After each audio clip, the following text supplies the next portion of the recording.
ku rattaba mana subscribe sannan ku danna ƙararrawa. Haka zalika ku baɗa mana like, ku suburbuɗo mana sharhi sannan ku yaɗa wannan ɗauka. Ta yi kenan.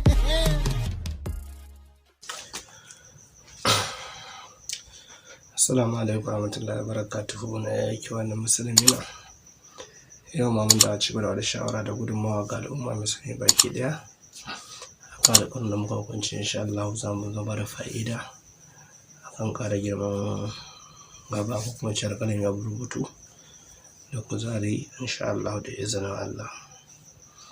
Mun dan kwambin ba da fa'ida ba amma insha Allah zan kokarta ba ku ita da izinin Allah. To akwai abin da mutane ba su fahimta ba ko kuma su gane ba, masu bukatar san ƙara girman gaba ko wurin ba. Akwai wanda ake halitta su haka, akwai kuma wanda suke fama da matsala ko kuma ce su fama da matsalar tsalo. Akwai wanda an halitta ce ma akwai da ake karawa in Allah yadda. Akwai wanda suke fama da matsalolu daban-daban, su mata sun da iya sanyi yake kan kama su ya kai gaban su lalace, ko mu ce basir, balle ma ko mu ce aikata istimna'i, duk suna haifar da matsalolin nan daban-daban. Sai dai kuma mu taƙaita mu bayani gwargwadon hali. Ko to a cikin mu akwai wanda aka samu su gaban su kalau yake amma ba su gane kula suke ba. Sai su karɓi wani magani su ce musu ba, sai su karɓi wani su ce musu ba.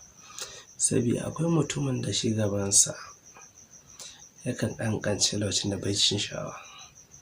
Lokacin da wanda ke jin yajin sha'awa tana girma ta zama ƙatuwa ta zama ragushesha. Ta amma tsarar ba ji sha'awa ta kan bata wuce babbar yatsa ba. Amma cin ta yi daga ta yi tsayi sosai, har ta kai mutum da ake buƙata. To duk wanda ya sa kan wani matsala yake kan baya kokarin neman magani kalau yake. Dai a cikin tsayin da yake tsammanin da shi ta ne, to ta ja baya kan tsayin da yake tunani. To nan bai neman magani. Amma akwai wanda mutum da aka samu shi ta motsa kan ta zama ƙata, in ba ta bajin sha'awa za ta zama ƙata. To nan su ba da ba su ji cikin bari, saboda sun rabu fat daban-daban. Fatan kun ji mu. To yau zan bada fa'ida ne kan ƙarin girman alƙalami ya rubutu, ƙarin girman gaba da izinin Allah, ta zama gaujejiya kuma ta zama rusheshiya ta zama ƙatuwa.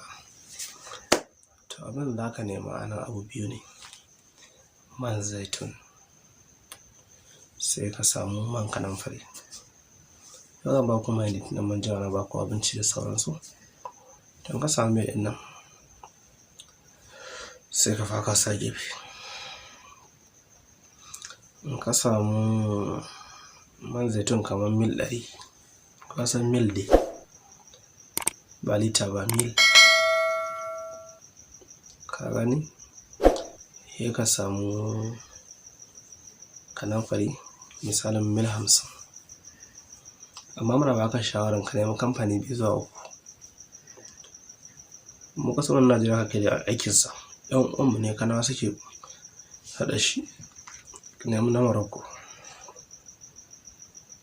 ko na Algeria ko na Misra. To kada ma za ka yi amfani da su, in Allah da ka samu lafiya da izinin Allah. Maza ce ta gangancewar kafa da rashin ƙarfi za ka sha mace. To inda ake ina abu ne mai sauƙi, sai dai kuma ya dan wani hadari. In ka same shi ne za ka shafa a gabanka kusan tsawon minti 20 kana bisa da shi. Amma ka da ka kawo ta da lito kana da lisa a karka bare, ka shafa ta dai ka shafa ta ka bata wuyan ta samu tsawon awa guda. Sai ka samu ruwan ɗumi sai ka wanke, ka yi da safe, ka yi da yamma, ka yi da safe, ka yi da yamma, tsawon wata ɗaya. In Allah yadda za ka ta ƙara girma kuma ka samu kusa ƙarfin ƙarfi akan dai matsalar ingancewa ta. Akwai fatan kun fauci kuma kun fahimce mu. To kun je na za a yi. Sannan muna tattara mutane da wanda ke son kaya mu zai bai mata hawa sau nan ba ko ya mu kai tsaye inda ya tambaya ne kai ta comment section zai fi sauran mai maka ansa fiye da WhatsApp da wannan sabi jama'a su kan yi mana yawa. Kuma muna ba da haƙuri ga kwastomin da sauran al'umma da suke bibiyan mu. Wasu za ka mana mai ba samun mukan fly a cikin lokacin ba saboda halin rayuwa. To duk inda kake za mu yi ma da kai ta kasuwanci ka biyo mu insha Allah zan baka ansa kuma zan baka fa'ida sosai wanda za ka amfana. Fatan kun ji kun fahimci mu.